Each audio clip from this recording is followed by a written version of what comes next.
Buenos días. Vamos a tomar hoy el Evangelio de San Mateo, el capítulo 16, versos del 13 al 20.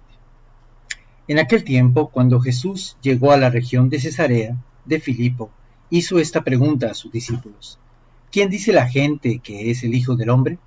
Ellos respondieron: unos dicen que eres Juan el Bautista, otros que Elías, otros que Jeremías, o alguno de los profetas.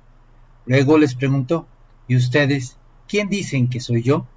Simón Pedro tomó la palabra y le dijo: Tú eres el Mesías, el Hijo de Dios vivo. Jesús le dijo entonces: Dichoso tú, Simón, hijo de Juan, porque esto no te lo ha revelado ningún hombre, sino mi Padre que está en los cielos. Y yo te digo, a ti, que tú eres Pedro, y sobre esta piedra edificaré mi iglesia. Los poderes del infierno no prevalecerán sobre ella. Yo te daré las llaves del reino de los cielos. Todo lo que ates en la tierra quedará atado en el cielo, y todo lo que desates en la tierra quedará desatado en el cielo. Y les ordenó a sus discípulos que no dijeran a nadie que él era el Mesías. Palabra del Señor. Gloria a ti, Señor Jesús. Hoy en día se utiliza mucho lo que se llama los sondeos de opinión, especialmente para temas políticos y de interés social. Y creo que esto nos va a ayudar hoy a entender el mensaje del Evangelio. También Jesús un día quiso hacer un sondeo de opinión, pero con fines no políticos ni comerciales, sino educativos. Llegado a la región de Cesarea de Filipo, es decir, a la región más al norte de Israel, hizo una pausa de tranquilidad en la que estaba solo con sus apóstoles. Jesús les dirigió la pregunta: ¿quién dice la gente que es el Hijo del Hombre? Parece como si los apóstoles no esperaran otra cosa para poder finalmente dar rienda suelta a todas las voces que circulaban a propósito de él. Responden algunos que Juan el Bautista, otros que Elías, otros que Jeremías o alguno de los profetas. Pero a Jesús no le interesaba medir el nivel de popularidad o su índice de simpatía entre la gente. Por eso inmediatamente les preguntó: ¿y vosotros quién decís que soy yo? Esta segunda pregunta inesperada los desubica completamente. Se entrecruzan silencios y miradas. Si en la primera pregunta se lee que los apóstoles respondieron todos juntos en coro, esta vez el verbo es singular. Solo respondió uno: Simón Pedro, tú eres el Cristo, el Hijo de Dios vivo. Entre las dos respuestas hay un salto abismal, una conversión. Si antes para responder bastaba con mirar alrededor y haber escuchado las opiniones de la gente, ahora deben mirarse adentro, escuchar una voz distinta que no viene de la carne ni de la sangre, sino del Padre que está en los cielos.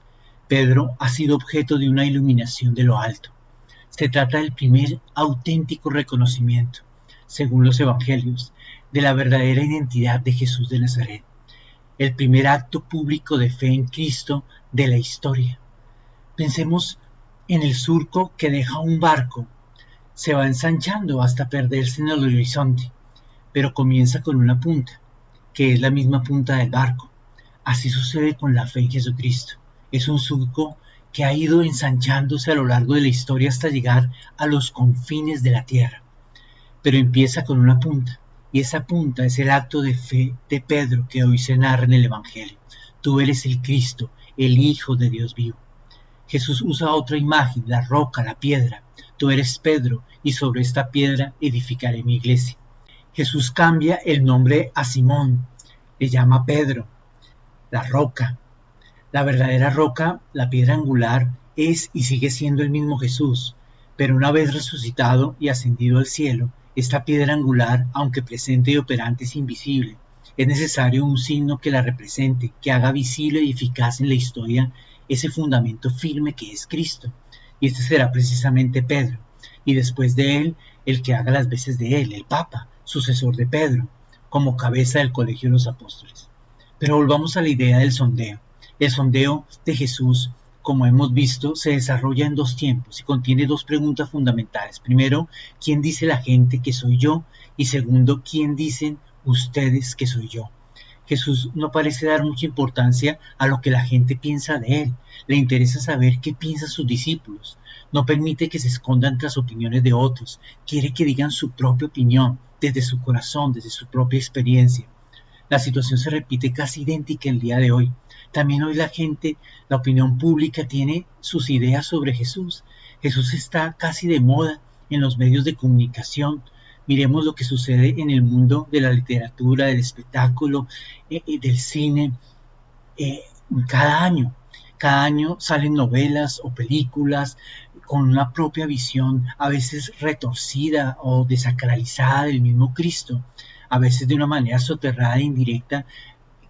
Quisieran apagar o quisieran dañar la imagen de Jesucristo nuestro Señor.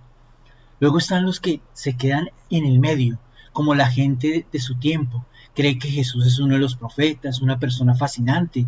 Lo colocan al lado de Sócrates, de Gandhi, de Martin Luther King. Estoy seguro de que Jesús no desprecia estas respuestas, porque se dice de él que no apaga el pábilo vacilante y no quiebra la caña cascada. Es decir, sabe apreciar todo esfuerzo honesto por parte del hombre. Pero hay una respuesta que no cuadra, ni siquiera a la lógica humana. Ni Gandhi, ni Buda, ni Mahoma o cualquier otro personaje importante de la historia ha dicho nunca de él mismo: yo soy el camino, la verdad y la vida. O también: el que ama a su padre o a su madre más que a mí no es digno de mí. Con Jesús no se puede quedar uno a medio camino. O es lo que dice ser, o es el mayor loco que ha existido en la historia.